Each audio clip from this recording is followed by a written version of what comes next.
With Carter Realty Group, and welcome to Contracts, Conversations, and Cocktails. Today's cocktail is a berry lemonade. It's made with Tito's, Simply Lemonade, sparkling water, and then of course we have our garnishes of lemons and blueberries. So I have my pre-made cup here and my shaker. Some people call it my bougie shaker. It's fine, it's fine. We're gonna do 1.5 ounces of Tito's. If you don't like it strong, maybe just 1 ounce. I like it strong, so we're gonna do 1.5 ounces.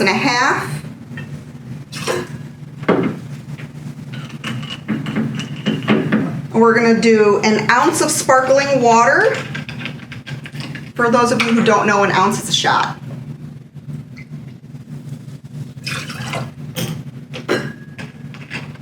And then we're gonna do approximately 4 ounces of Simply Lemonade, but who measures that? So just measure with your heart.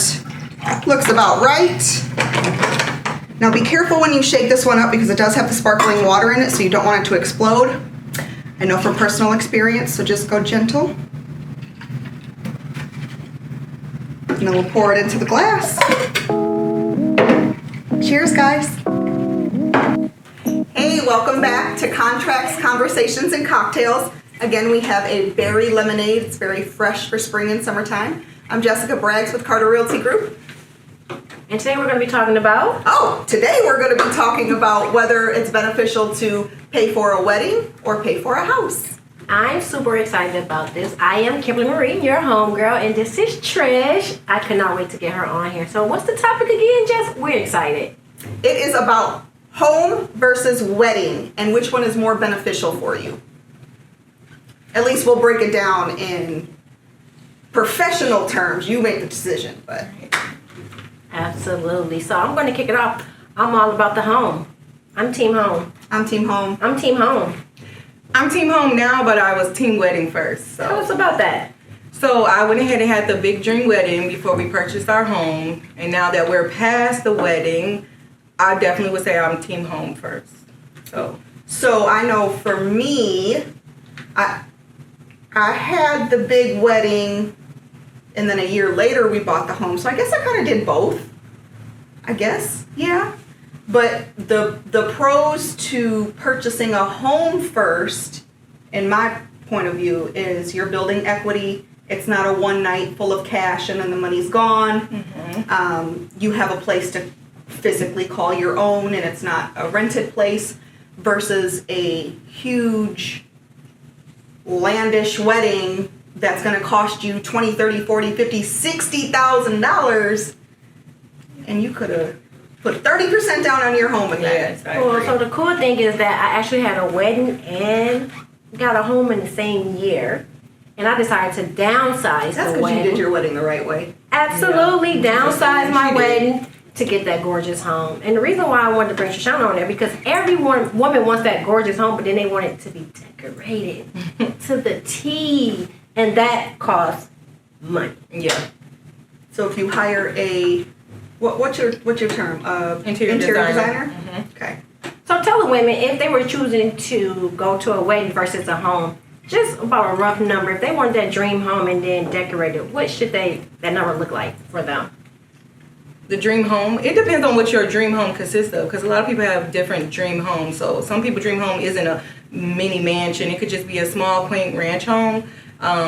But in terms of decorating, it all starts in the higher price range when you hire an interior designer, because it is a luxury service. So you're still looking to spend a lot of money, especially depending on what you're getting as well.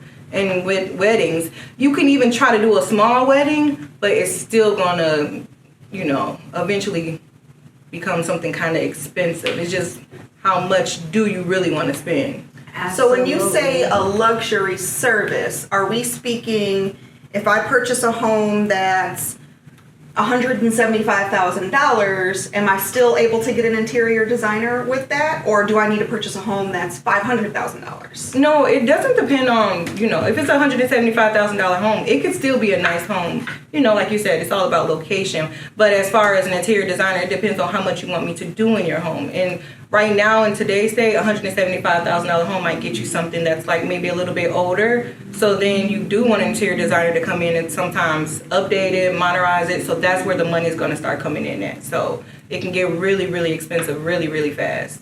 So I think it's imperative to kind of throw some dollar signs out there, because I know people don't understand just what expensive means, and I know we all And expensive means different things to different Yeah, exactly. yeah. And we 'Cause all what we have call weddings, expensive, yeah. some people might be like, that's chump change to me. And what we think is small, it could be like, oh, that's very, very expensive for me. I'm bougie on a budget. So I'm just saying, roughly, if a woman, because most women want their dream home to be beautiful, what are they looking to spend?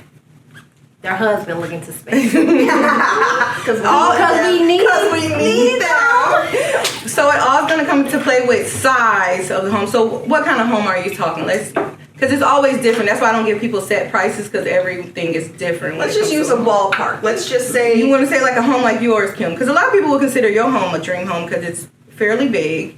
And I said we need to start at minimum $25,000. And that just might only get a couple of rooms done. So. And that's a wedding right there. That's a one-day event. That's why I'm not team wedding. That's a one-day But that's event. also just the interior design. When you purchase a home, you need a minimum of 3.5% down. Absolutely. You need your closing costs, which can be anywhere between $3,000 to $6,000. Absolutely. So when you're saying $25,000 for this luxury service of interior design, which is so amazing to have, then you're saying, okay, 3.5% of whatever your purchase price may be, plus an additional $5,000 for closing costs. That's a lot of money. That is. So why throw it away on a wedding? But I mean, I don't do math in public, but let's just use round numbers. So let's just say 20, 20, 20, or 20, 25. So 20 for interior, 20 for down payment. $45,000. $45,000 to purchase a home, furnish it, interior design it, all of it, or $45,000 for a wedding. I mean, I'm not gonna lie, I did that big wedding. Do you regret it?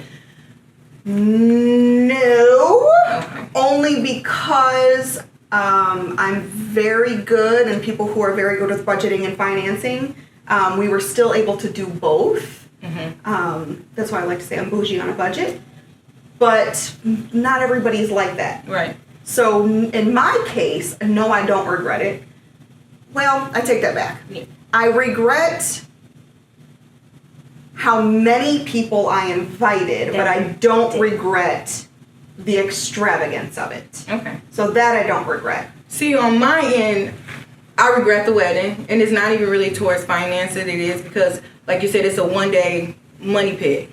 It goes all because weddings aren't for you and your husband. To be honest, it's all about entertaining your guests, and that's exactly all what we did. Was It just is 1,000% for your guests. It's for your guests, and then after the next day, you wake up and you do make a lot of sacrifices if you're not really, extremely financially strapped to have a wedding. So when you wake up and you see the bank account ain't as big as it was before, and you have to get back to that, it's a lot of work. So that's when the regret comes in there. So I definitely am now team home with all of you guys, and we're looking to purchase a home soon. But if I could have just poured all the money I poured into my wedding into my home, I definitely would just have done that. Had a small wedding, something like you had, more intimate, just family and friends. And another reason I felt like mine was kind of not a waste, because it was a beautiful moment, but it was. We had an over-the-top engagement dinner. So we had all of these things that already led up to it, and we already had our close family and friends at the engagement dinner, and we spent a lot of You money don't on even that. think about the engagement dinner, the rehearsal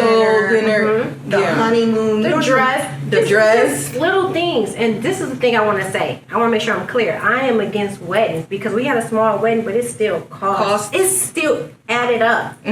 I really wish we would have took that money and put it into. Did you have a budget for your wedding? We did, and we went over it. Exactly. Did you have a budget for your wedding? And we went over it a lot as well. Chris gave me a budget, and I just laughed at his face because I knew I was going over it. So. But you need And I think you Chris. kind of almost do that. go over a budget. I need Chris, but I laughed when he told me my budget because I was like, you clearly don't know who you're marrying, but still worked out. But I give a shout out to my husband because he really wanted me to have this wedding. So I'll give it a shout out. But I still think we could have did something better with that money. But you hit the jackpot because you, like you said, you had the wedding. And that wasn't the jackpot. That was so we bought a house. Wait. We built a house and had a wedding in the same year and hired you. So that's a jackpot in a lot of people's... No, but that isn't a jackpot to who? To her and to... Financially. Like, we're talking numbers No, there. financially it's not the jackpot. No. But you got everything checked off that you really wanted. And you were able to do that. A lot of people can't do those back to back to back like you were able to do. So in that, aspect, you did hit the jackpot. I agree, but I just want to tell somebody out there, if you have to choose your house. Choose a house. Choose your house. Period. Yeah. Choose your house. And then whatever's left over, stash away because something's about to break. Courthouse. I'm okay with that. And I woke up like, I always wanted to have a dream wedding. And I think I always wanted that, when I was younger, I wanted that for me. But as we got older, I've been with my spouse for a long time. So that comes into play too. Like, I was already with my spouse for almost 16 years. So the wedding that we had, it was mostly for everybody else. It was like for my mom, for my sisters. Because, in our family, no one had a wedding. So that was for them as well. But when we got to the courthouse, got the marriage license, and, I felt like I was happy then, but I was too far in to just change and say, hey, no more wedding. We're going to just do this and go to Mexico. It was like we were too far Even in. Mexico, an elopement is ridiculous. 35,000, 25,000. That's a big gap. It is a big gap. It is a big gap. And it's funny how 2023 we're talking like no weddings. Because back in the day it was just like when you get married and you have a big wedding. But back in the day, your dad is supposed to pay for your for your wedding, but that's not happening in today's age. And because weddings are so expensive, it's really hard to just put it on one person to pay for these weddings, unless you do want just a backyard barbecue. And if you do choose a wedding over a home, I highly, highly, highly recommend, if you can't pay for it in cash, don't buy it. Yeah. We didn't charge anything. We paid for it all up front. Absolutely. Cash. Yeah, because then after the wedding, if you paid for it on your credit card, you still paying on that for a year. And let's be real, who's going to pay that credit card off right away after you just had a wedding? And the thing of what I want to say is the reason why I say home over a wedding is because you're putting yourself in debt for a wedding, and with the home, it's an investment. You're putting yourself ahead. You got to make smart moves. We play Monopoly. Go and move ahead. Don't go backwards for one day for people to say the food was nasty. Why put it in my... I didn't know. You was at my I love Trishana. I love Trish. Her food was delicious. And her wedding was beautiful. It was just my hand went this way. The food was nasty. No, my hand went this way. I love Trish. Okay. But what I'm saying is, guys, don't go into debt over a wedding. It makes no sense when you can buy a home and that's an investment. Because then you do start looking at... And I think that's with anything. When some people have buyer's remorse about a lot of other stuff. So... Some people have wedding remorse, and I won't say I would have wedding remorse, but I'm more in tune to what I could have done with that money. Now that we are, in the process of buying a home, that $30,000-$40,000 we spent, I'm an interior designer, so I know that's what I needed to do to decorate the inside of my home or to, do some updates in my home. That could have went towards that. So you just start thinking about all the stuff you could have purchased with that money you spent on entertaining other people. And I appreciate your transparency. You just threw a number out there. You said $30,000 on a one-day event. One day. I spent $30,000. And then you don't even, in today's age, you don't get, back in the day, people used to gift. How long ago did you get married? 6 months ago.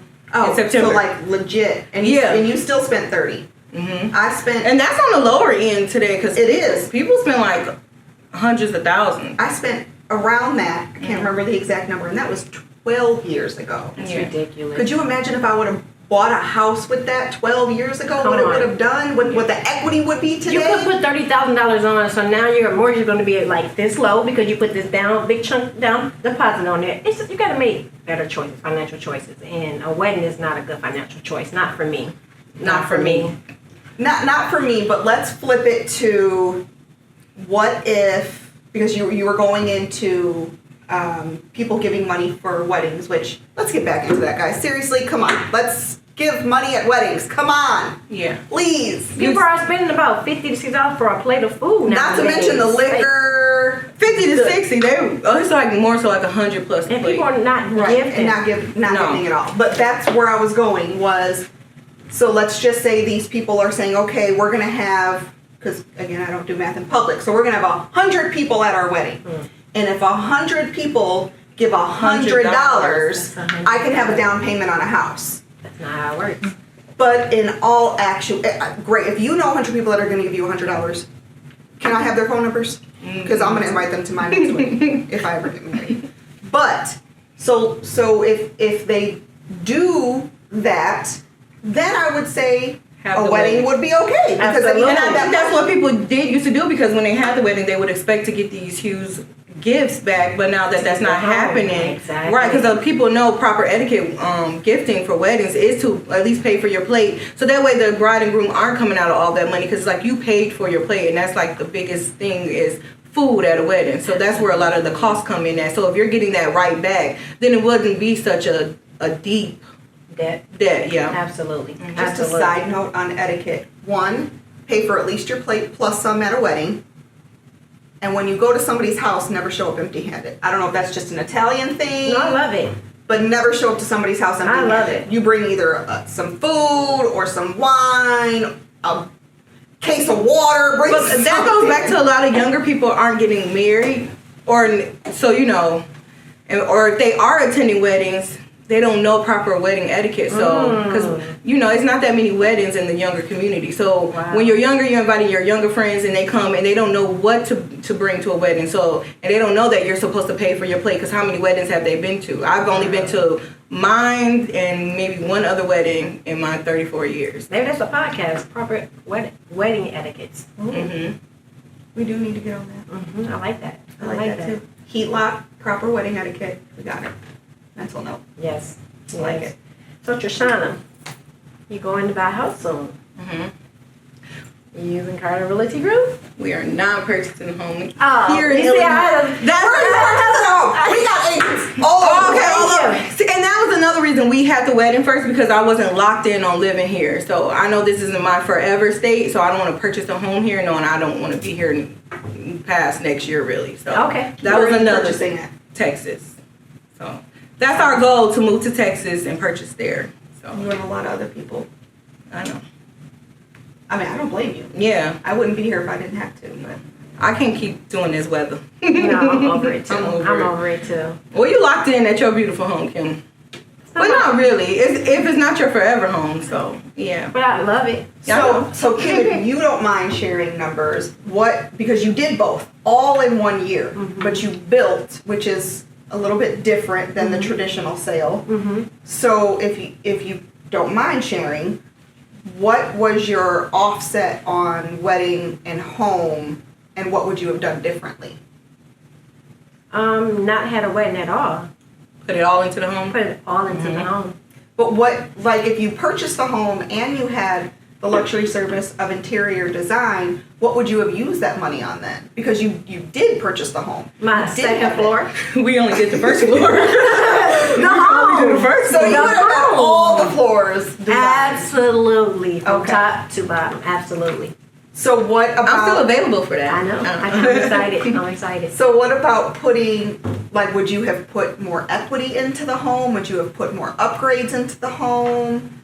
Definitely more. If taking exterior design out of it and just taking that money and choosing either wedding I'm or a real woman estate. still, and I love a home, so I would have still put it into to her designing the home. I wouldn't have put more down on a mortgage or anything, because we built, so the equity was there. So what do you think the pros there. and cons are for that for the guests The pros and cons of doing interior design versus equity? Well, for me, or more Interior design brings equity, though. it absolutely does, and it was it made our job easier. Like, we were still able to keep working and doing extra things for our wedding, while somebody else handled that portion for us. It is so convenient. Less stressful, that's for It was sure. so convenient. It was so convenient. It was so worth it. And like I said, I would have definitely took the money and finished the I house. need you to get your license in Tennessee. She ready. Or just go to Tennessee, because I'm gonna need you.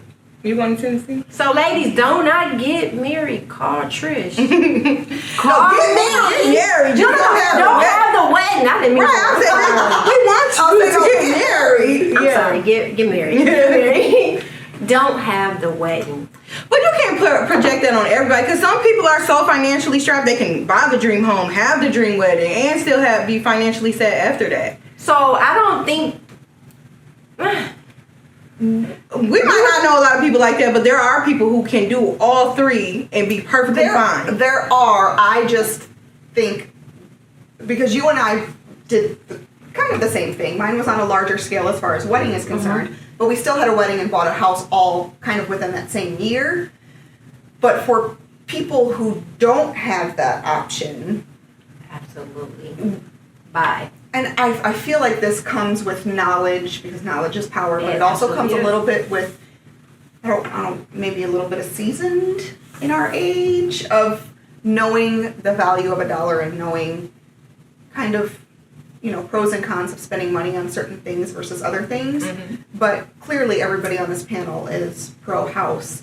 Yeah. I'm just trying to kind of shift it a little bit to say, well, people who aren't pro house, people who want the big wedding, how can they still get the house? And that's what I'm trying to say. That's why it's imperative that we start teaching. You might have to start saving way ahead of time if you want to do both. Or how about you just get married at the courthouse, right? Buy, take that equity, and if you still want to have that wedding, use that money for the wedding. If you just must have that, but it's still an investment. Why? But how does that benefit someone who wants the big wedding and still buy a house? You gotta just wait. I mean, I'm just trying to say for a person that just really wants to wait. So you're saying like get married and then have like a 5-year anniversary party after you purchase the house? Absolutely. I don't think it's smart to go in debt over a wedding for one day. It's just not smart. I don't think it's smart at all. Mm-hmm. But if you pay for the wedding in all cash, technically you're not going into debt. Well, you still have to build your bank account back up because it still takes a hit to it. I'm not saying that. I'm not saying you maxing your credit cards. I'm just saying you going backwards. Oh, there are people who max their credit cards out. Let's talk about that. I know people who've maxed their credit cards out on weddings. That's not smart. And then they go to that wasn't even an option for us. If we couldn't pay for it cash, it just wasn't getting done. So it was like whatever we wanted, it was coming straight from the savings that we saved up because we were preparing to have the wedding. So that's what I say. You got to kind of build your savings back up. If you don't have a separate savings for the wedding, a separate savings for this. So we did things smart. We financed, paid cash for a wedding. We pay cash for our furniture. So everything is brand new, but we pay cash. No debt there. It's just make smart moves financially. Like, don't put yourself in the hole. Yeah. Because like you said, it's one day. It's literally one day. It's not even a whole day. And it's not even 4 It's a couple hours. And the whole day, your nerves are bad. And buying a home is stressful. And so is having a wedding is even more stressful. But buying a home is stressful for 30 days. A wedding is stressful for... at a minimum 6 months. And it's for one day. One day. And what I'm saying is you're stressed out about this wedding that lasts one day. And if you're stressed out about the home, but it's going to be so much more beneficial than just that one day you had fun and then you wake up, it's over with for you and your... And you don't even remember half of the wedding. Because I don't remember half. I don't. Y'all had fun at my wedding? We did. Okay. I can't believe it's only 6 months ago. I thought you were married a while ago. I've been married for a long time in my... common law marriage. But we had to get it on that paper so we could go in and purchase that home together, and like you guys were talking about before, as in title and all of that. We wanted to secure that. So that's another reason people get married first and then buy the home, because they want to make sure who they're buying the home with is going to be also locked in on the mortgage with them. I understand that. That's why I say it's okay to get married at the courthouse. Yeah. Don't spend the money on the wedding. But I also don't want you to get married just because you want to be on title or be on mortgage with somebody, because you can do that without being married. Right. You can. I could buy a house with Kim today. Absolutely. On mortgage, on title with her today, and I love you, but I don't want to marry you. But we could still be on title together. But do you feel like people feel more secure that they're married and purchasing a home, and just because I know a lot of my younger friends are purchasing homes before they are getting married. Now, what do you think about that? I feel a lot of. Yeah. But isn't that more risky because you're not married, so it's. But is their name on the title? It doesn't matter. You don't have to be. You don't have to be married to be on the title. So long as both their names on the title, be smart about it. Yeah. But you don't have to get married. Okay. No, but I do feel quite a few people. I have a lot of present and past clients who are either not married or, you know, they're thinking about getting married, or they've been together forever, but they don't want to get married, or they're about to get married, or whatever the case may be. And it's 9 times out of 10, sorry ladies, but it's the women who are, no, I want to be on the mortgage. I want to be on the loan. I want to be on it with them. It's my house too. Yeah. And I think that's where a lot of people get a misconception, because it's not necessarily the loan that's going to make you entitled of the house. Right. You can still be on the title. Be on the title and be married, or be married and be on the title. That should be a topic. Yeah, because a lot of people aren't they don't know the educated difference. about they don't know the that as difference. well. Yeah. So they might feel like they have to be married to be on the title. No. And well, I prefer to have 2 separate. I know we talked about this on another podcast for anybody who may not have heard that podcast, but I prefer one person on a mortgage at a time. Absolutely. One person on a mortgage.